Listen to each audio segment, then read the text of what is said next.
හරි. අපි දැනට නවතිමු. හැබැයි මේක අන්තිම අවස්ථාව. ඇමරිකානු ජනාධිපති ඩොනල්ඩ් ට්‍රම්ප්ගෙන් බෝම්බයක් වගේ ප්‍රකාශයක් ආවා. හැබැයි මෙදාපා රේඛාවේ මිසයිල ප්‍රහාරයක් ගැන නෙවෙයි. తాවකාලික විරාමයක් ගැන. මුළු ලෝකෙම තෙල් මිල ඉහළ යයි කියලා තුන්වෙනි ලෝක යුද්ධයක් පටන් ගනී කියලා බයෙන් වෙවුලන වෙලාවක ට්‍රම්ප් තීරණය කරනවා ඉරානයට එල්ල කරන්න හිටපු ප්‍රහාරය දවස් 5කට කල් දාන්න. ඇයි ට්‍රම්ප් මෙහෙම කරන්නේ? කවුද ඇත්තටම මේ ඩොනල්ඩ් ට්‍රම්ප්? මේක දේශපාලන සෙල්ලමක්ද? නැත්නම් ලෝකේ බේර ගන්න කරන අවංක උත්සාහයක්ද? අපි අද කතා කරමු මේ ඩීල් මේකගේ ජීවිත කතාවයි හෝමුස් සමුද්‍ර සංධියේ අලුත්ම තත්ත්වයයි ගැන. රියල් එස්ටේට් රජකෙ සිට වයිට් හවුස් එක දක්වා පැමිණි කවුද මේ ට්‍රම්ප්? අපි මේ සිද්ධිය තේරුම් ගන්න නම් ඉස්සෙල්ලාම ඩොනල්ඩ් ට්‍රම්ප් කියන මිනිහව තේරුම් ගන්න ඕනේ. ට්‍රම්ප් කියන්නේ සාම්ප්‍රදායික දේශපාලඥයෙක් නෙවෙයි. ඔහු උපතින්ම බිස්නස්කාරයෙක්. 1946 ජූනි 14 වෙනිදා නිව්යෝක් වල උපන් ඩොනල්ඩ් ජෝන් ට්‍රම්ප් තමන්ගේ පියාගෙන් උරුම වුණ රියල් එස්ටේට් ව්‍යාපාරයේ ලෝකයේ දැවැන්තම අධිරාජ්‍යයක් බවට පත් කරපු කෙනෙක්. නිව්යෝක් වල අහස සිඹින ට්‍රම්ප් ටවර්ස්, කැසිනෝ ශාලා, ගෝල්ෆ් පිටි මේ හැමදේම පිටුපස තිබුණේ ඔහුගේ The Art of the Deal කියන ප්‍රතිපත්තිය. ඔහු මුලින්ම ලෝකයේ දිනුවේ දේශපාලනයෙන් නෙවෙයි. The Apprentice කියන රියැලිටි ෂෝ එකෙන්.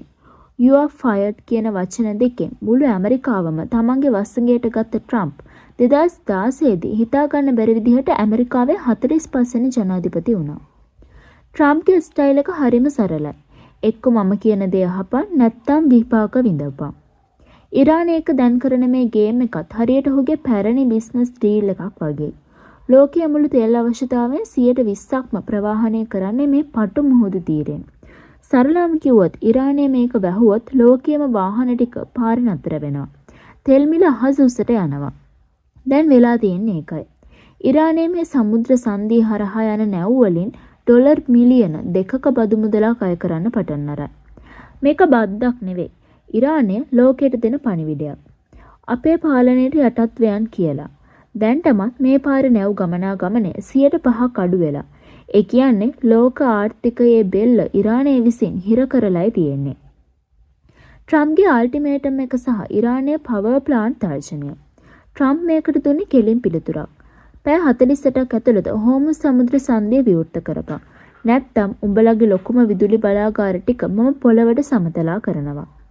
ඉරානයත් ලේසි නෑ. ඔවුන් කිව්වේ උඹලා ගැහුවොත් අපි ඊශ්‍රායලයේදී සෞදි අරාබියේ එක්සත් අරාබි එමිරාජ්‍යයේ තියෙන ඔක්කොම බලශක්ති මධ්‍යස්ථාන කුඩු කරනවා කියලා. මේක හරියට ගිනි පුපුරක් වැටුනොත් මුළු මැද පෙරදිගම අවුලු වෙලා යන තත්ත්වයක්. ට්‍රම්ප් තමන්ගේ ට්‍රුත් සෝෂල් ගිණුමේ සටහනක් දාමින් කිව්වේ මම දැනට ප්‍රහාරය දවස් 5කට නතර කළා. ඉරානය එක්ක ඉතාමත් ඵලදායී සාකච්ඡා කිහිපයක් පහුගිය පැය 48 ඇතුළත සිද්ධ වුණා කියලා. මේක ට්‍රම්ප්ගේ සුපුරුදු පුෂ් ඇන්ඩ් පුල් තියරි එක. එක පැත්තකින් මරණ බය දෙනවා. අනිත් පැත්තෙන් සාකච්ඡාවට ඉඩ දෙනවා. දැන්ට තත්ත්වය මෙහෙමයි. පැය 120ක සහනයක්. මේ කාලය ඇතුළත ඉරානය තීරණය කරන්න ඕනේ ඕන් නම්‍යශීලී වෙනවද නැද්ද කියලා. ඉරානයේ කොන්දේසිය ඕන් කියනවා ඇමරිකාව ගැහුවොත් නැවත විදුලි බලාගාර හදනකල් හෝමුස් වහනවා කියලා.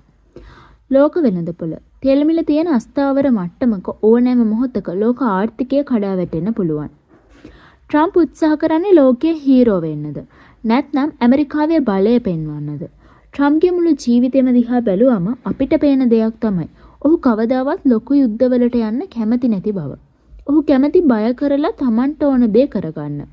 උතුරු කොරියාව එක්කත් ඔහු කළේ ඒකයි. මේ සිදුවීම අපිට දෙන පණිවිඩය පැහැදිලි. මැද පිරිඳික තියෙන පොඩි ගැටුමක් වුණත් අපේ රටේ පෙට්‍රල් පෝලිමට බඩු මිලට කෙලින්ම බලපානවා. ඩොනල්ඩ් ට්‍රම්ප් කියන මේ අමුතු මිනිහා තමන්ගේ ව්‍යාපාරික දැනුම පාවිච්චි කරලා ලෝකයේ මහා විනාශයකින් බේරගනීවිද? නැත්නම් මේ දවස් 5 අවසානයේ ලෝකයේ කවදාවත් නොදුටු යුද්ධයකට මුහුණ දෙවිද? දැනට තියෙන තත්ත්වය අනුව නම් සෙල්ලම තියෙන්නේ ඉරානයේ අතේ. ට්‍රම්ප් තමන්ගේ ඩීල් එක මේසෙ උඩ තියලා ඉවරයි. දැන් බලමු ඉරානය ඒක අත්සන් කරයිද කියලා. ඔබ මොකද හිතන්නේ? ට්‍රම්ප්ගේ මේ දවස් 5ක විරාමය ලෝක සාමයට පාරක් වේද? නැත්නම් මේක තවත් එක දේශපාලන රංගනයක් විතරයිද? කමෙන්ට් කරගෙන යන්න. ඒ වගේම මේ වගේ තවත් වීඩියෝ බලන්න අපේ channel එක subscribe කරලා bell button එකත් click කරලා දිගටම අපිත් එක්ක එකතු වෙලා ඉන්න.